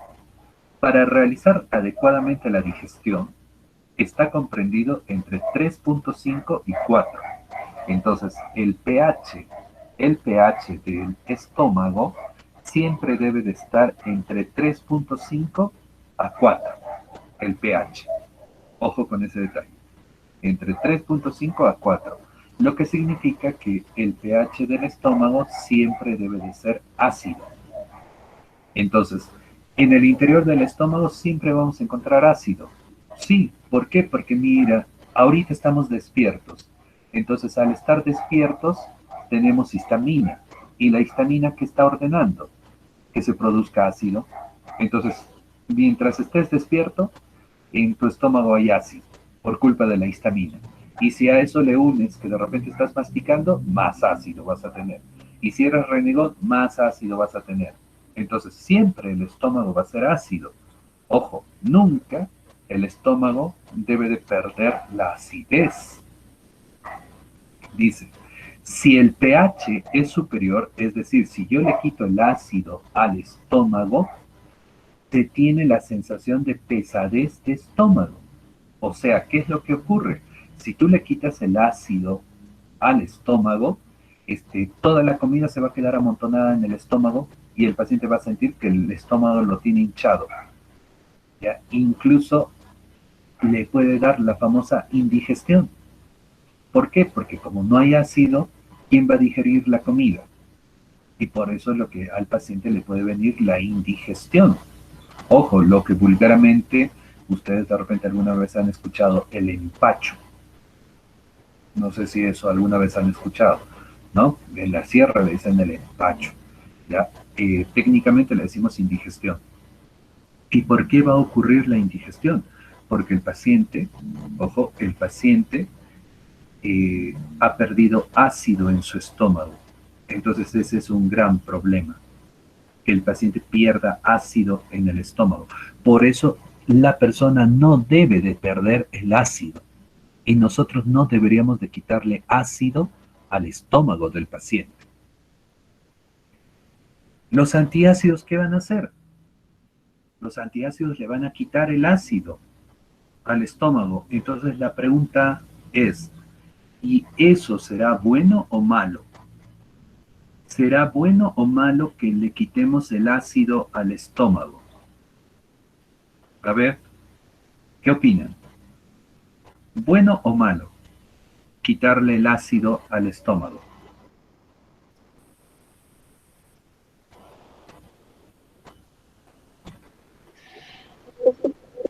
Profesor, estaría mal que lo quitamos el ácido porque usted mencionó que el estómago siempre debe contener ácido. Así es, Rivera. Y esa es la respuesta. No debemos de quitarle ácido al estómago, porque si le quitas ácido, el estómago ya no va a funcionar, porque recuerda que el estómago funciona con ácido. ¿Para qué? Para que el ácido digiera la comida. El ácido hace la digestión de la comida. Entonces, si tú le quitas el ácido al estómago, el estómago ya no digiere y toda la comida se va a quedar amontonada en el estómago y al paciente le va a dar la indigestión. ¿Entiendes? Entonces, ¿y los antiácidos entonces? Los antiácidos son fármacos que han sido creados hace años atrás y después, poco a poco, han ido descubriendo la fisiología del estómago. Es por eso que en la actualidad, los antiácidos son una mala opción en el tratamiento. Así que si ustedes piensan utilizar antiácidos para curarse, pegados, no se están curando para nada. Ojo, y ahorita vamos a explicar el por qué. Existen dos tipos de antiácidos. Existen los antiácidos sistémicos y existen los antiácidos no sistémicos. ¿A quién se le dice sistémico? Antiácido sistémico es el antiácido que puede ingresar a la sangre del paciente y no solamente trabaja en el estómago, sino este antiácido sistémico puede trabajar en todo el cuerpo. Y sobre todo lo más peligroso es que puede cambiar el pH de la sangre del paciente. Por eso se le dice sistémico, todo el cuerpo, todo el sistema. El antiácido no sistémico es un antiácido que solamente trabaja en el estómago. Por lo tanto, todo su trabajo, toda su acción se va a dar a nivel del estómago nada más. Ojo, el antiácido no sistémico trabaja solo en el estómago, no trabaja en otro lugar. ¿Entendido? Antiácido no sistémico. ¿Se entiende? Sí, ¿verdad? Ahora, en el caso de los antiácidos sistémicos, vamos con el cuadro antiácido sistémico. Su administración puede conducir a una alcalosis sistémica. ¿Qué significa alcalosis sistémica? Que el pH de la sangre se ha vuelto muy básico, que hay un exceso de, de sustancias básicas en la sangre, y por eso es lo que la sangre se está volviendo de pH muy básico, y a eso se le llama alcalosis sistémica. ¿Y por qué ha sucedido esto? Porque el antiácido se ha metido a la sangre del paciente, y como se metió a la sangre del paciente, está modificando el pH de la sangre. Y eso es malo, no es adecuado. ¿Ya? Antiácido sistémico, no se olviden. Tiene una acción rápida, el antiácido sistémico tiene acción rápida, pero poco duradera, con efectos secundarios. Uno de los efectos secundarios, ¿cuál es? Que cambia el pH de la sangre. Entonces, por eso a mí no me parece adecuado. ¿Cuáles son los antiácidos sistémicos? Y ahí de repente ustedes alguna vez han escuchado. Antiácido sistémico, ¿cuál es? El bicarbonato de sodio. Bicarbonato de sodio. Entonces, ¿qué hace este bicarbonato? ¿Qué hace este bicarbonato? Ojo, el bicarbonato de sodio puede meterse a la sangre. Y cuando el bicarbonato de sodio se mete a la sangre, el bicarbonato de sodio puede cambiar el pH de la sangre. Ojo, ¿cuántas personas de repente en su vida han consumido bicarbonato de sodio? No lo sé. ¿A cuántos habrán estafado? No lo sé. Pero hay que tener cuidado. Ojo con el bicarbonato de sodio. ¿Ya? ¿Qué es? Es un antiácido sistémico. Bicarbonato de sodio. Antiácido sistémico. ¿Ok? Luego existe otro producto que es el sodio nitrato, ¿ya? Pero no se utiliza mucho el sodio nitrato. El más popular es bicarbonato de sodio. ¿Ok? Eso como antiácido sistémico. Ahora, en el bloque de antiácido no sistémico, los antiácidos no sistémicos, cuando llegan al estómago, chocan con el ácido y lo anulan. Y no se absorben, porque cuando el antiácido no sistémico choca con el ácido del estómago, se convierten en sal. Y esta sal es una sal no absorbible. ¿Qué significa? Que la sal se queda en el estómago y luego esa sal pasa al intestino y sale por las heces o sale por la orina. No, por las heces va a salir, perdón. Esta sal no se absorbe. Significa que no entra a la sangre. ¿Entendido? Entonces recuerden, el antiácido no sistémico choca con el ácido del estómago y se convierten en sal. La acción es más lenta y es más prolongada. ¿Tiene efectos adversos? Sí, que ahora vamos a estudiar. ¿Cuáles son los principales antiácidos no sistémicos? Los principales antiácidos no sistémicos son las sales de calcio, ojo, las sales de magnesio y las sales de aluminio. Calcio, magnesio y aluminio. Esos son los antiácidos no sistémicos. ¿Ok?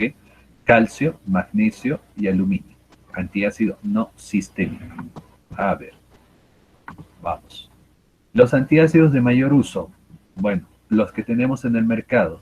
Bicarbonato de sodio, hidróxido de aluminio, hidróxido de magnesio, carbonato de calcio, carbonato de magnesio, almagato, acetato de dihidroxialuminio, hidrógeno, carbonato de sodio, carbonato de sodio anhídrido, trisilicato de magnesio hidratado y carbonato de calcio.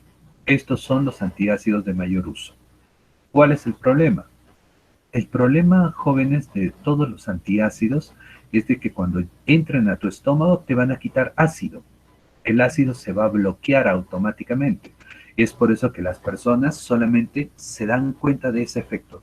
Yo tomo el antiácido, el antiácido entra a mi estómago y al toque se anula el ácido.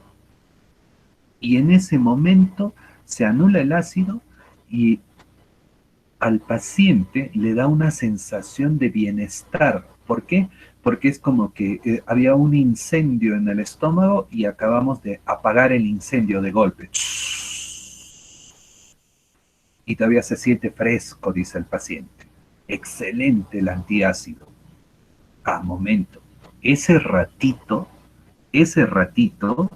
han bloqueado todo el ácido del estómago y el estómago se está quedando sin ácido ese rato. Y por eso es lo que en ese instante al paciente ya no le quema el estómago. ¿Por qué? Porque hemos anulado el ácido. Pero ¿qué sucede? Pasan los minutos y el estómago se va a dar cuenta que no tiene ácido. Y eso es fatal. ¿Por qué fatal? Porque el estómago es un órgano que está diseñado a trabajar con ácido. Y si no tiene ácido, ¿qué va a hacer el estómago? El estómago es un órgano creado para que trabaje con ácido. El estómago necesita ácido.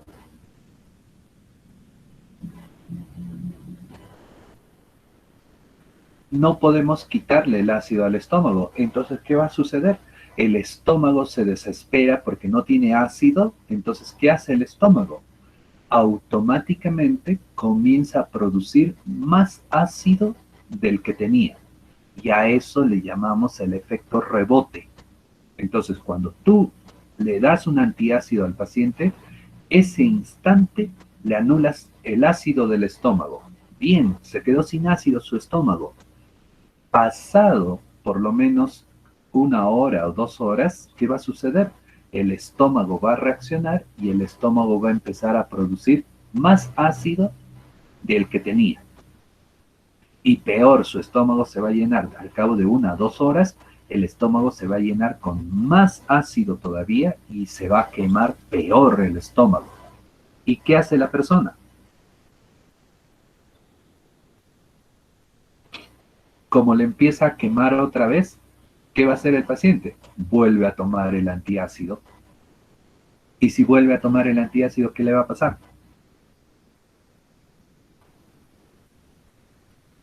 Otra vez se va a anular el ácido de su estómago.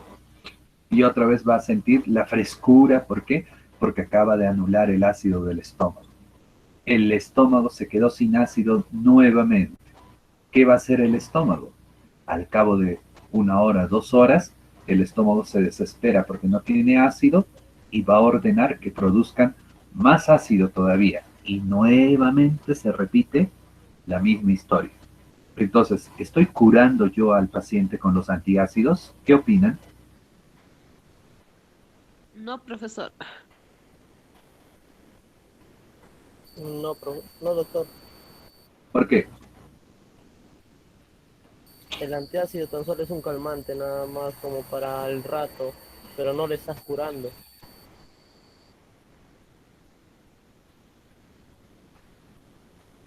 Eso.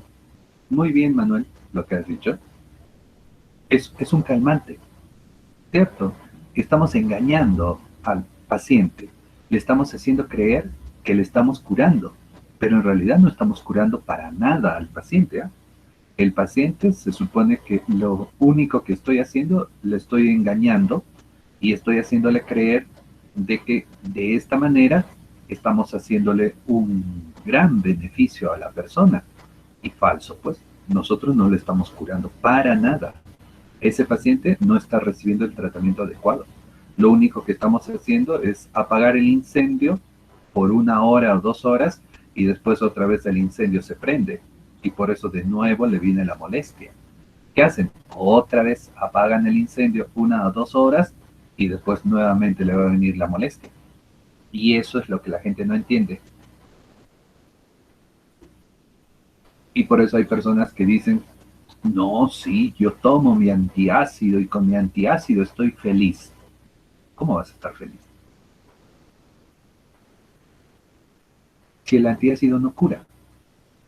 El antiácido no cura, el antiácido solamente ese ratito que choca el ácido con el antiácido, se anulan los dos y empiezas a sentir frescura, como que se solucionó tu problema.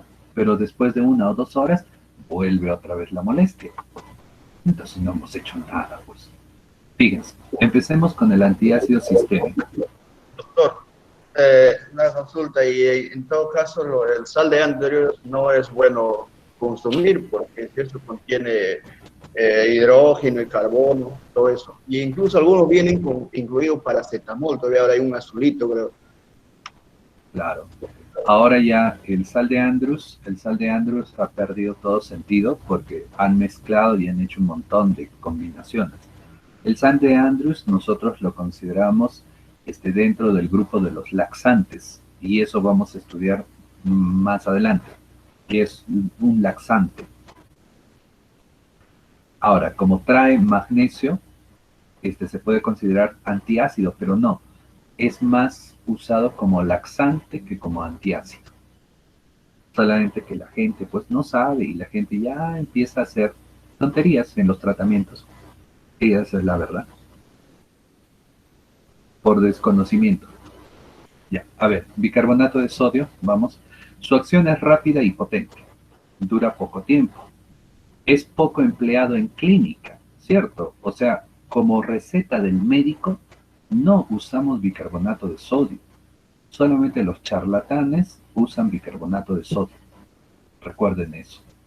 Ya, ahí tenemos la fórmula del bicarbonato de sodio.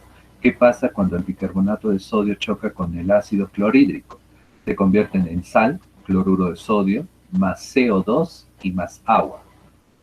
Bueno, pero se supone que cuando choque el bicarbonato de sodio con el ácido clorhídrico, va a desaparecer el ácido del estómago. Eso es lo que quiero que entiendan. Desaparece el ácido del estómago, ese momento. Y como el estómago se queda sin ácido, el estómago va a reaccionar produciendo mayor cantidad de ácido. ¿Ok? Ahora, la reacción química, bueno, lo que les acabo de decir, ¿no? La reacción química del bicarbonato de sodio y ácido clorhídrico resulta en la formación de cloruro de sodio, dióxido de carbono y agua. Bueno, eso es lo que ocurre dentro de nuestro estómago cuando consumimos bicarbonato de sodio. Su efecto secundario consiste en que el estómago aumenta la producción de ácido clorhídrico para compensar el que ha sido neutralizado por el ácido. Por eso acá el dibujito, lo que les dije, cuando tomas el antiácido, disminuye el ácido en tu estómago. Después de unas horas, aumenta el ácido en tu estómago y otra vez le viene la molestia a la persona. Entonces, no hice nada bueno con el paciente. Ojo, nada bueno he hecho con el paciente. ¿Por qué? Porque a las finales lo único que ha pasado, ¿qué cosa es? Que lo único que ha pasado ha sido que al paciente pues le estoy calmando por momentos su acidez y después de eso no estoy haciendo nada. Entonces ahí tenemos un problema. Ojo, ahí tenemos un problema. No hemos hecho gran cosa con el paciente. Sigamos. El bicarbonato de sodio ha de administrarse con leche, con agua, nunca se mezcla con la leche. ¿Por qué? Porque la leche es ácido. Entonces, si tú a la leche le echas bicarbonato de sodio, ácido con bicarbonato de sodio, que es básico, se anulan. Ojo, así que nunca se mezcla con leche. La recomendación era que tomen después de las comidas, entre 1 a 3 horas más tarde y antes de acostarse. Pero ¿cuál es el detalle? Que como receta médica no lo deberíamos de utilizar. No va. ¿Entendido? Ahora, no tomar por más de 2 horas. Es peligroso. ¿Por qué? Porque como es sistémico, va a entrar a la sangre y va a cambiar el pH de la sangre. Así que no utilicen bicarbonato de sodio. Ahora, como contiene sodio en su estructura, debe de ser utilizado con precaución en las personas que están consumiendo dietas bajas en sal. Si de pronto hay una persona que le han dicho que coma poca sal, tú no le puedes dar bicarbonato de sodio, porque le estás dando sal, sodio, ¿me entiendes? ¿Quiénes? Paciente hipertenso, por ejemplo. El paciente hipertenso, tú no le puedes dar bicarbonato de sodio, porque le va a subir la presión. Paciente con problema renal, tú no le puedes dar bicarbonato de sodio, porque el sodio le va a malograr peor el riñón. Paciente con problema cardíaco, no le puedes dar sodio. ¿Por qué? Porque le va a dañar peor el corazón. Entonces, eso tienen que aprender ustedes. A quienes nunca le puedes dar bicarbonato de sodio. Ahora, hay personas que dicen, no, yo no tomo bicarbonato de sodio. Ah, ya. Pero, ¿y comes pan? Sí, en mi desayuno como pan. ¿Y cuál es el detalle? El pan trae bicarbonato de sodio. Porque a la masa de pan le echan bicarbonato de sodio. Entonces, imagínense, si al paciente le han dicho que no consuma sodio, ¿cómo puede ser posible que coma pan? El pan tiene sodio. No puede consumir pan. ¿Están entendiendo? Así que cuidado con esos detallitos. Sus efectos secundarios. ¿Qué puede provocar? Como trae sodio, puede retener líquidos. Ojo, te sube peor la presión arterial. Daña el riñón y te puede provocar la alcalosis sistémica. Por estas razones no se utiliza en la práctica médica y si se usa debería evitarse el uso prolongado porque es peligroso. ¿Entendido? Entonces, en realidad no se usa en la práctica médica. Bicarbonato de sodio no va. Y ustedes olvídense, en las boticas ustedes no van a vender sus bolsitas de bicarbonato de sodio, ¿no? Eso lo venden en las tiendas de abarrotes, bicarbonato de sodio. Carbonato de calcio o carbonato cálcico, es lo mismo. El carbonato de calcio en realidad es una sustancia que trae más calcio, ¿ya? Calcio. Y el calcio nosotros sabemos que es un componente principal de los huesos, del trabajo muscular, de la transmisión neurona, o sea, del trabajo de la neurona, de la función cardíaca y de la coagulación sanguínea. Entonces el calcio es una sustancia muy importante para nuestro cuerpo y el carbonato de calcio trae, ojo, produce efecto rebote. Ya saben que cuando tú consumas el carbonato de calcio va a desaparecer el ácido de tu estómago y después de 1 o 2 horas va a producir más ácido tu estómago. A eso le llamamos el efecto rebote. El carbonato de calcio reacciona con el ácido clorhídrico, formando cloruro de calcio, más agua, más dióxido de carbono. Cloruro de calcio, más agua, más dióxido de carbono.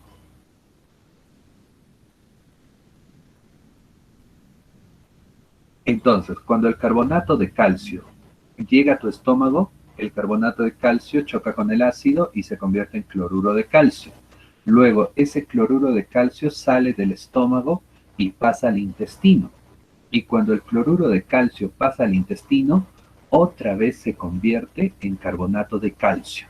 Y eso es lo interesante. Ojo con ese detalle. Paciente toma carbonato cálcico, ese carbonato cálcico llega a su estómago y se convierte en cloruro de calcio. ¿Por qué? Porque anula al ácido del estómago. Luego ese cloruro de calcio pasa al intestino y en el intestino el cloruro de calcio se convierte otra vez en carbonato de calcio. ¿Entendido? Ojo, ojo con ese detalle, ¿eh? Y cuando llega al intestino se convierte en carbonato de calcio. Y de esa manera, por el intestino, el calcio entra a la sangre. Y de esa manera el paciente puede ganar calcio para su cuerpo. Es por eso que en algunas personas que les falta calcio en el cuerpo, les recetamos carbonato de calcio. Ojo, el carbonato de calcio se utiliza, sobre todo, por ejemplo, en pacientes ancianos. pero se utiliza más como sustituto del calcio, ¿me entienden? No se utiliza tanto como antiácido, más es para darle calcio a la persona. Así como existe el carbonato de calcio, existe también el citrato de calcio, por si acaso. ¿Ah? El 10% del carbonato de calcio es absorbido, es decir, pasa a la sangre, y por lo tanto, si una persona consume demasiado carbonato cálcico, puede tener hipercalcemia, es decir, puede tener un exceso de calcio en su sangre, hipercalcemia. También puede ocasionarle hipercalciuria, aumento de calcio en la orina.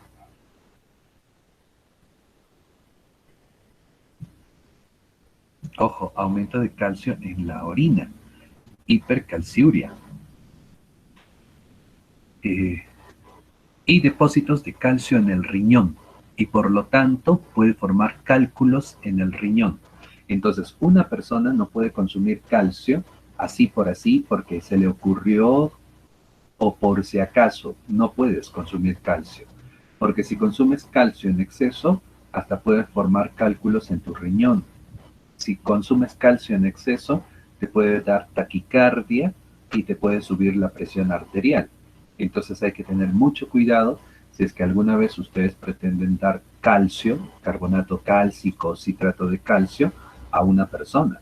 Tenemos que estar bien seguros de que no tenga cálculos en el riñón, de que no tenga la presión alta y no tenga problemas en el corazón.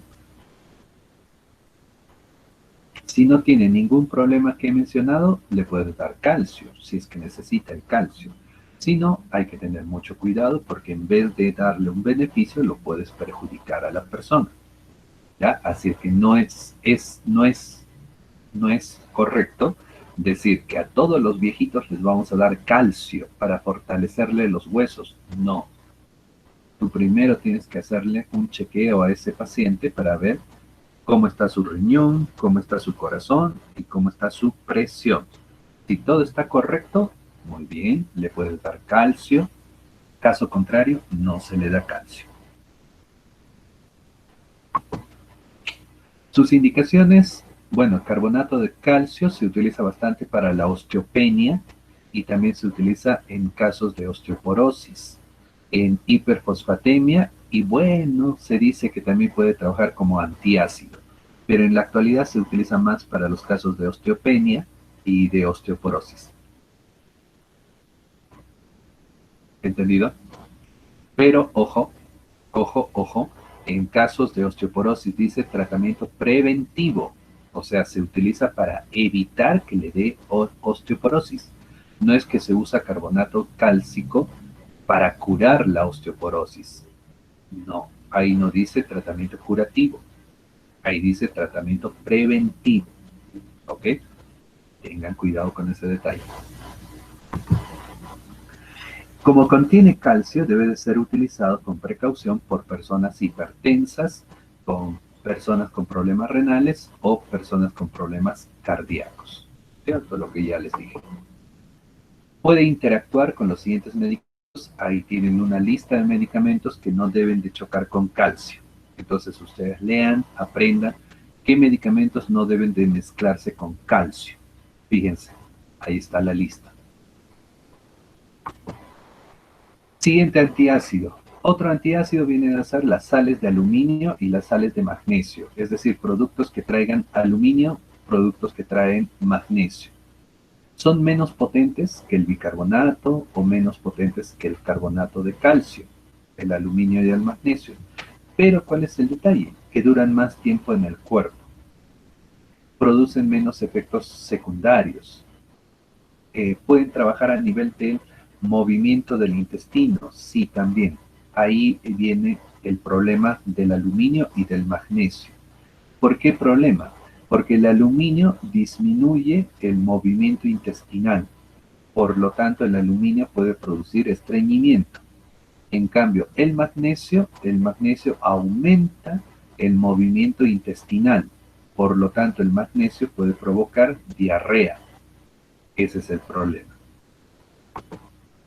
Las sales de aluminio producen estreñimiento, las sales de magnesio son laxantes, producen diarreas. Para contrarrestar lo máximo posible los efectos sobre el intestino, ¿qué ha hecho la industria farmacéutica? Ha mezclado y por lo tanto la industria farmacéutica nos presenta productos que traen aluminio más magnesio. Por ejemplo, existe un producto llamado hidróxido de aluminio más hidróxido de magnesio. ¿Por qué han juntado aluminio con magnesio? Porque el aluminio va a querer producir estreñimiento y el magnesio que va a producir diarrea. También existe, por ejemplo, magnesio más calcio. ¿Por qué? Porque el calcio, ojo, también produce estreñimiento. En cambio, el único que produce diarrea es el magnesio. El magnesio produce diarrea. El aluminio produce estreñimiento. El calcio produce estreñimiento. Ojo con esos detalles. Ojo con esos detalles. ¿Okay? Las sales de aluminio, las sales de magnesio. Listo. Muchos de estos medicamentos se presentan también en presentaciones líquidas, ¿no? Tipo leches o realmente ustedes le quieren decir jarabes, ya, como jarabes. Pero también, aparte de esto, estos productos vienen en pastillas masticables. Y acá viene un detalle, estos productos son pastillas masticables, lo que significa que el paciente mete la pastilla en la boca y lo que tiene que hacer el paciente es masticar la pastilla. Y cuando la pastilla está en forma de trozos, tragar esos trozos. No debe de esperar todavía que la pastilla se disuelva en la boca, porque recuerden que se llama pastilla masticable. En cambio, si dijera en la presentación caramelo, el caramelo se deja en la boca hasta que se disuelva. ¿Me entiendes? En cambio, estas son pastillas masticables. Tú pones en la boca y lo muerdes, lo partes y así en trozos te lo tragas con tu saliva. Eso es pastilla masticable. Y así funciona. Caso contrario, no funciona bien. Guarden ese detalle, pastilla masticable. Los efectos secundarios, ya les he dicho, es estreñimiento, es diarrea o efecto laxante, también puede haber sed y pueden haber calambres en el estómago. Los antiácidos no deben de administrarse en menores de 6 años, no en embarazadas, ni en lactancia, ni en dietas bajas en sal, ni en aumento de magnesio en la sangre. Hay que evitar. El hidróxido de aluminio, lo que les decía, el hidróxido de aluminio es la preparación más potente entre todos los que traen aluminio. Se supone que reacciona con el ácido clorhídrico y anula el ácido clorhídrico. ¿Cuál es su efecto adverso? La constipación, o sea, el estreñimiento. Ese es el efecto adverso del hidróxido de aluminio y es el problema que tenemos. El aluminio se enlaza al fósforo de la dieta, evitando su absorción. Entonces, si el paciente está consumiendo algún producto que trae aluminio, tengan cuidado porque el aluminio no va a dejar que el fósforo entre a la sangre del paciente. Ahora, esto, por ejemplo, en otros casos es bueno. Por ejemplo, ¿en quiénes es bueno? En pacientes que tienen insuficiencia renal. ¿Por qué? Cuando la persona tiene insuficiencia renal aguda, más bien en ese caso hay que quitarle fósforo para que el fósforo no malogre más el riñón del paciente. Entonces, por ejemplo, en ese caso, a los pacientes con insuficiencia renal aguda les damos hidróxido de aluminio para disminuirle el fósforo. ¿Ok? El aluminio se absorbe en pequeñas cantidades. Ojo, en pequeñas cantidades. Pero si el riñón está malogrado o todavía no funciona bien el riñón, es un recién nacido, y le damos el aluminio puede causar toxicidad. Entonces es peligroso. Por eso siempre, cuando vamos a dar aluminio, hay que saber cómo está funcionando el riñón. Si hay fallas en el riñón, mejor no le damos aluminio, porque el aluminio puede malograr el riñón. Hidróxido de magnesio, o sea, el magnesio Y de repente algunos de ustedes son fanáticos del magnesio, ¿no? Del famoso magnesol. Los antiácidos que contienen magnesio reaccionan con el ácido clorhídrico, formando cloruro de magnesio. Bueno, lo que significa que el hidróxido de magnesio cuando entra al estómago choca con el ácido y anula el ácido, como todos los antiácidos que estamos viendo. Produce sales, pero estas sales no se absorben, estas sales pasan al intestino y como es una sal, dentro del intestino la sal de magnesio va a jalar agua. Entonces va a llegar más agua para las heces y por eso es lo que va a haber la diarrea.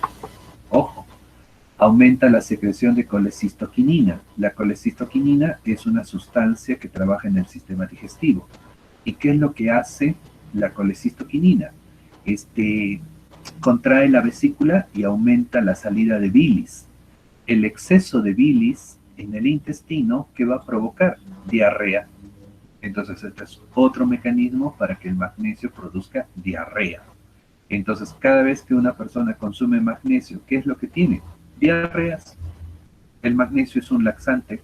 Entonces, imagínense esas personas que dicen todos los días toman su magnesol. ¿Qué están tomando todos los días? Laxante. Ojo, pobre intestino, ¿cómo estará el que toma diario magnesol? Está metiendo magnesio a su cuerpo y el magnesio produce diarrea. El magnesio es laxante.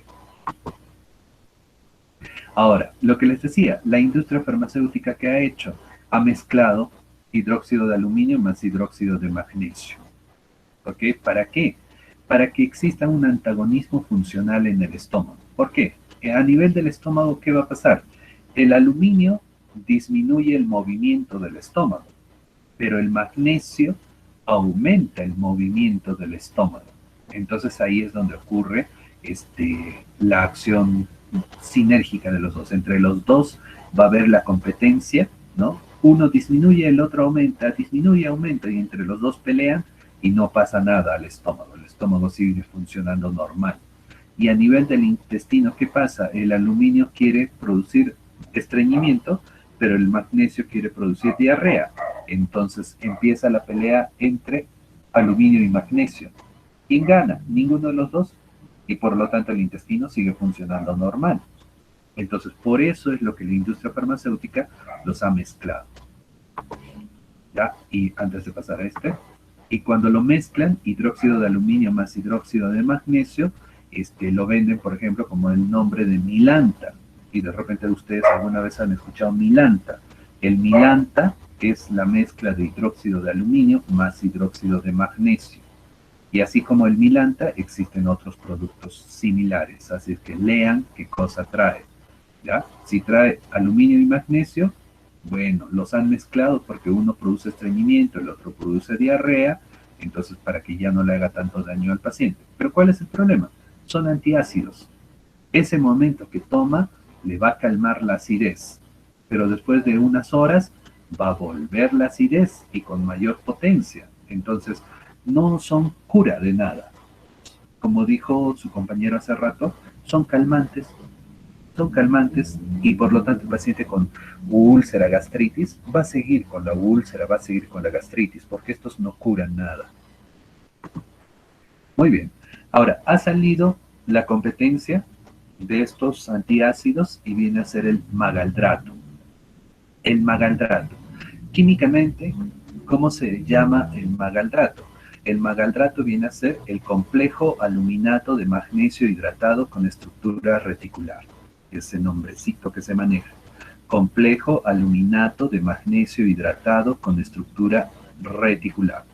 Como dice complejo aluminato, allá tiene aluminio. De magnesio hidratado, tiene magnesio también. Entonces es otra mezcla entre aluminio con magnesio. Ojo, ¿ya? Es un antiácido no absorbible, tampona rápido el ácido clorhídrico. ¿Qué significa tampona? Tampona significa que anula al ácido del estómago, ¿cierto? Ahora, ¿cuál es la ventaja? Que su anulación es sostenida. Reduce la concentración de ácido a nivel del estómago, a nivel del esófago también. Pero ¿cuál es el problema? El rebote. recuerden, alivia la acidez y el ardor del estómago, se puede utilizar en adultos y en los niños el magaldrato se debe de utilizar a partir de los 12 años. ¿Entendido? 12 años. Pero repito, esto es antiácido, este no es tratamiento de nada, solamente te va a calmar la acidez por unas horas. La dosis del magaldrato, bueno, si es pastillas masticables de 450 o 900 miligramos, hay gel también, gel bebible de 800 a 2000 miligramos, se consume 1 o 2 horas después de la comida y si es necesario antes de acostarse.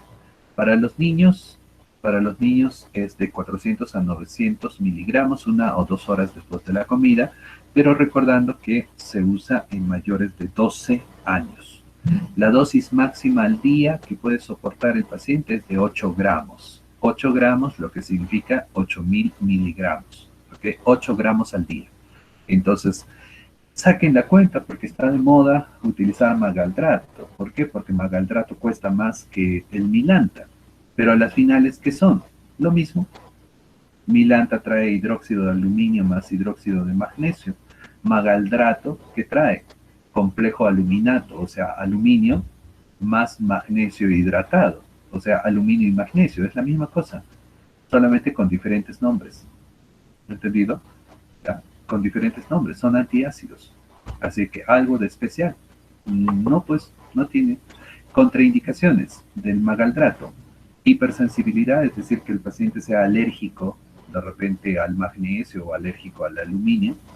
Está contraindicado si es que hay obstrucción del tubo digestivo, si es que hay dolor abdominal de origen desconocido, o sea, le duele el abdomen pero no sabemos por qué, y si el paciente tiene insuficiencia renal grave, uremia, aumento de urea en la sangre, hipofosfatemia, disminución de fósforo en la sangre, hipermagnesemia, aumento de magnesio en la sangre. Si existen esos casos, no se puede utilizar magaldrato. ¿Entendido? Entonces, ojo, ahí tienen ustedes las contraindicaciones del magaldrato y con esto estamos culminando nuestra clase del día de hoy. ¿Ok? Espero que hayan entendido la clase y que sepan pues reconocer desde ahora los antiácidos. Y recuerden, el antiácido no es tratamiento de nada, el antiácido solamente calma la acidez y punto.